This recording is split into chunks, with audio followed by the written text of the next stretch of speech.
Welcome to Amplifying Wellness with TLC. This podcast is a place we are dedicated to your self-care and your wellness.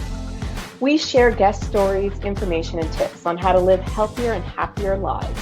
We are Twin Life Coaching and Business Services with your host, myself, Tara Lehman, and my sister and partner, Barb Schultz.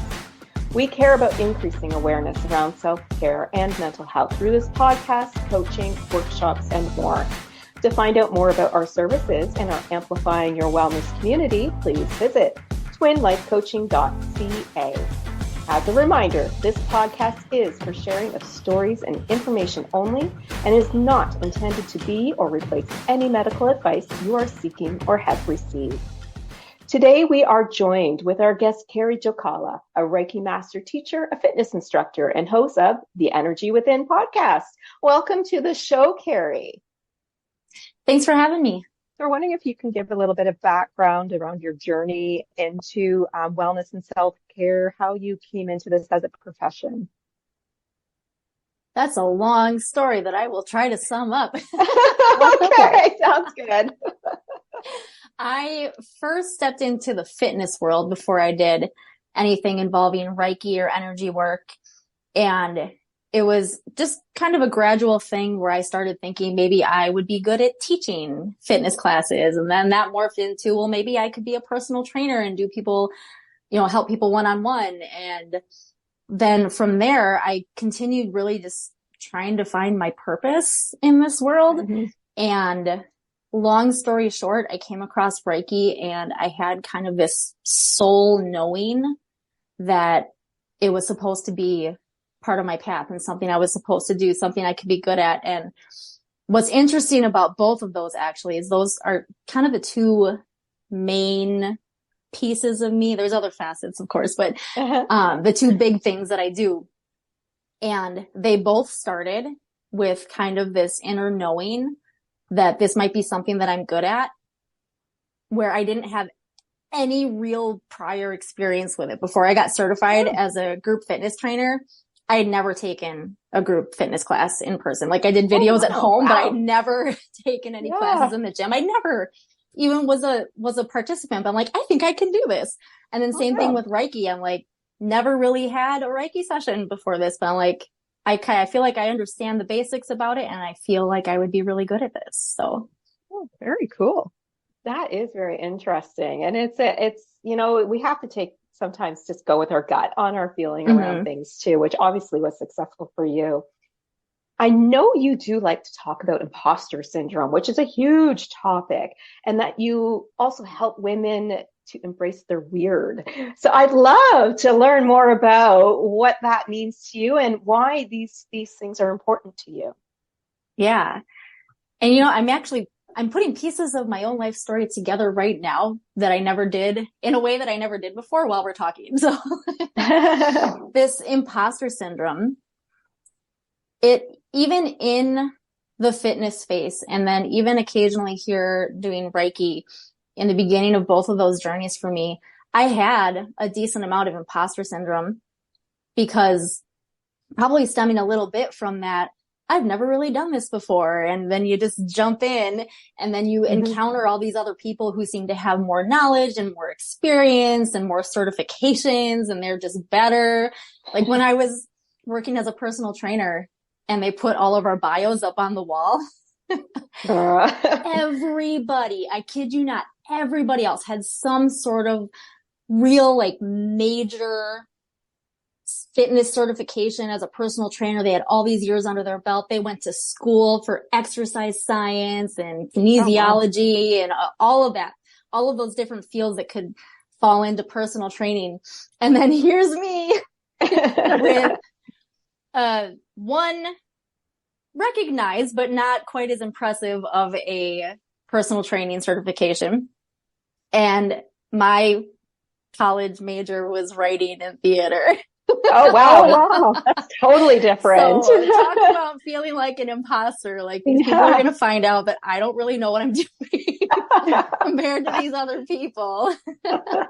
Wow. And then same thing, getting into Reiki, feeling really good about it, feeling pretty confident and just kind of going with it and letting it lead me where it's going to take me. But then having those moments where you kind of come back to reality in a sense, and you see all the other people with more years of experience under their belt and all these other intuitive gifts that they have that they're really good at.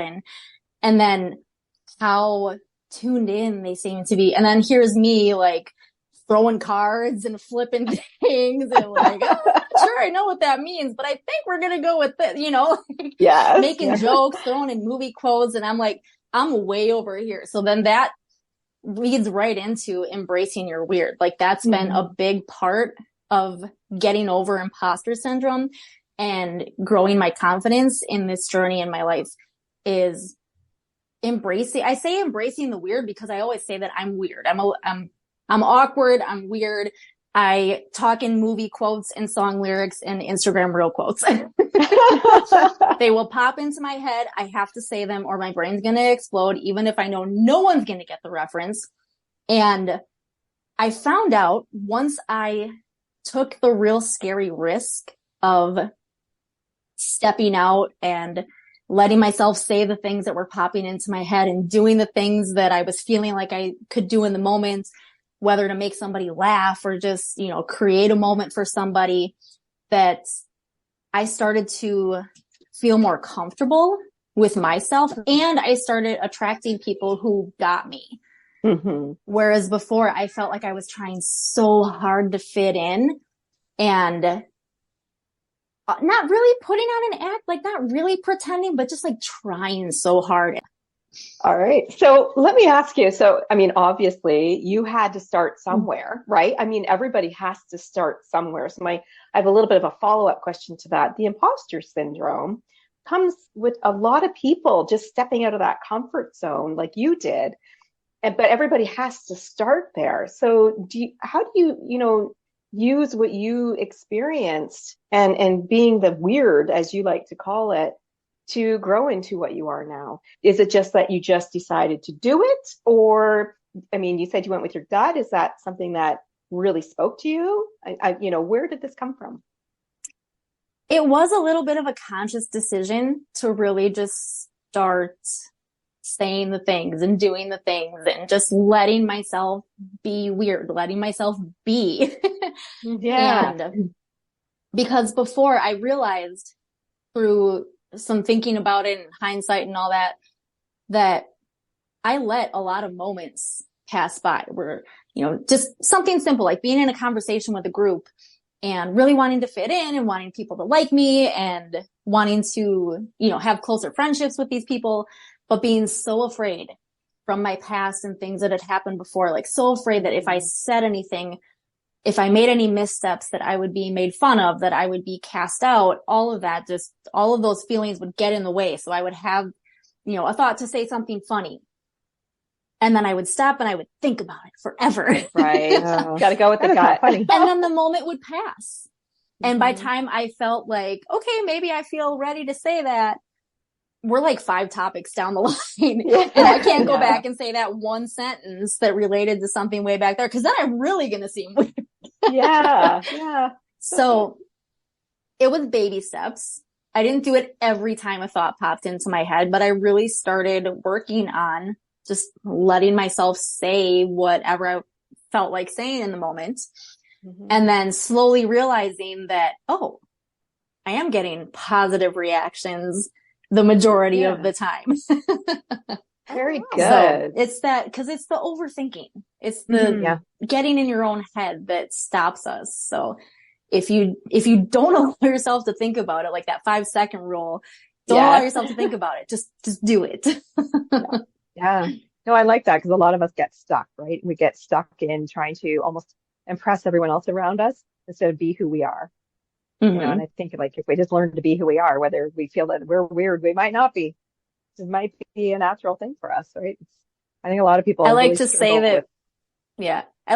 that we're actually all weird, which makes us all normal. So right. We're all our own beings. We're all weird. I love it. So as you work with clients of yours, or even for yourself, what sort of challenges are you seeing people bringing up, or like roadblocks that they have with it when it comes to working with people with imposter syndrome? a lot of it is just that getting in your own way and having all of these wonderful, amazing ideas of things that they want to do with their life, projects that they want to bring forward, you know, titles that they want to have or that they just don't feel worthy of because, you know, same thing. Like if I call myself this, well, then people are going to tell me, who are you to do that? Because all these other people have certifications and they know what they're talking about. But to a certain extent, depending on what the field is, of course, I'm not telling anyone to go be a brain surgeon without getting certified and getting trained. But in situations that make sense, our experience is just as valid and sometimes more needed for some people to get what they need, you know, the help that they're seeking and, or at least the understanding that they're looking for when they have someone who is kind of still on that level with them, you know, where they're not like over here where we forget that people, I'm taking lines from one of my own clients. So if she listens to this, I'm crediting Michelle. Okay. Love it. But so our experience is just as valid. Yes. And yes, because then sometimes when we get all the fancy certifications and all of the knowledge, we kind of forget a little bit where we used to be and how we used to talk about it and what it used to feel like, because we've now become a little bit removed, which isn't necessarily bad, but it's just, there can be that disconnect there too. So it's helpful to know that there are people who still need the other side of things, you know, people who are still more closely connected, if that makes sense. Mm-hmm. And that was part of my frustration in wanting to help women with this and this getting stuck and getting in their own heads and stopping themselves. Because then, just like me too, having been in a similar space, wanting to do all these great things, feeling like you have this bigger purpose in life and talking about it and getting fired up about it and having all these ideas, but then thinking about it too long that you let imposter syndrome get in the way. And then you go back and you just keep working the job that you hate, that doesn't value you, that you're never going to make any more money at, and you're drained. And then seeing that, it's frustrating. It makes me want to go like, just go do the thing. Yeah. I think we've all been there. Yeah. It's the fear factor that comes in as well with imposter syndrome, right? You know, we don't want to take that risk. Yeah. So obviously you had a great win yourself from your imposter syndrome to just doing it and becoming, Reiki and having your business. Do you have any good wins or even tools that provide us with some wins when it comes to overcoming some of the barriers around imposter syndrome? Well, for me, it's moving into this space of doing energy work and doing Reiki. I really do believe that a lot of this starts in our energy field before it gets anywhere in our heads and our bodies. Mm-hmm. And if we can catch it there and or try to heal it there, that can be more helpful than I think a lot of people realize, because it seems so imaginary, it seems woo-woo, but we acknowledge, we talk about people like, oh, I love your energy, or I wish I had energy like that. We all have an energy field that we are able to control more than we give ourselves credit for. So for me, I'd been on my confidence journey for a long time by the time I found Reiki, but I felt like once I found that, it just really accelerated everything. Like everything went into hyperdrive. And without getting too much into it, too technical about it, there's different chakras that we can lean into and different ways that I can connect with my client's energy and help really remove blocks. And at bare minimum, if it's not something that can be taken care of in one simple session, we're bringing awareness to something that honestly, I wouldn't even say that they didn't know was there. Usually we know it's there. It's finding it. Tried to avoid dealing with it, or we've tried to pretend like it's not really there. And then when my clients come to me, they're like, yeah. I admit it's there. It's there. Yeah. For sure. Yeah, very good. Very good. That's a really interesting, like, you have to get your clients to actually see that before you can even move forward. Mm-hmm.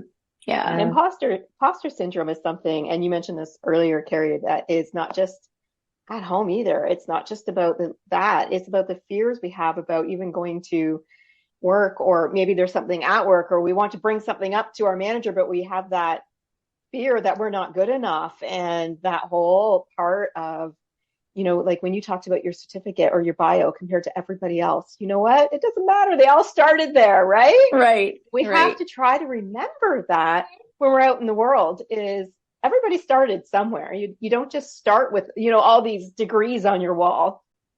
So if you had like some sort of tip or advice for your clients, or even the people that are listening to us today, what would be one kind of takeaway that everybody should have from you? Beyond the don't think about it and just do it, I think what can be really helpful too with imposter syndrome is, one of my first big lessons was, don't take anything personally. Mm-hmm. When I realized how much I was taking personally, and it was truly one of my light bulb moments when I realized I was doing that, and bringing my awareness to that was a big key in allowing myself to continue to feel confident in situations where maybe I wouldn't before, or to not feel rejected in situations where I might feel rejected before.